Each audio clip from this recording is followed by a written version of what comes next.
Lasofia and namaste साथीहरु welcome to my day 29 mini vlog अनि दुईटा क्लास सकिसकेको थियो बिहान आज मेरो अनि अर्को क्लास हुनुभन्दा अगाडि बिचमा 1 घण्टा जति टाइम थियो अनि के गर्नु हैन त्यसपछि म सिधै बालाजु 22 तारा पार्क भित्र गए त्यहाँ त टन्नै मान्छे रहेछ के बिहान बिहान जगिङ एक्सरसाइज गफ गर्नमा सबजना बिजी अनि खेरि सबजना आफ्नै पारामा रमाइरहेको थिए म पनि आफ्नै पारामा रमाइराखेँ घुमे अनि घुम्दै जाँदा के रे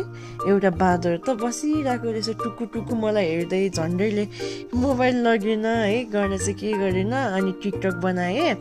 अनि त्यसपछि अर्को क्लास गएँ अनि सिधै घर आएर ब्रेकफास्ट गरेँ अनि 4-5 घण्टा मजाले सुतेँ कि आज थकै लागेको थियो तीनटा क्लास गरेर अनि उठेर म के भन्छ यो धारा सफा गर्न लागि बाहिर छतको अनि खेर यसरी नै मेरो आजको दिन सक्यो थ्यांक यू सो मच साथीहरु यहाँसम्म मेरो ब्लग हेरिदिनु भएकोमा see you in my next vlog bye bye take care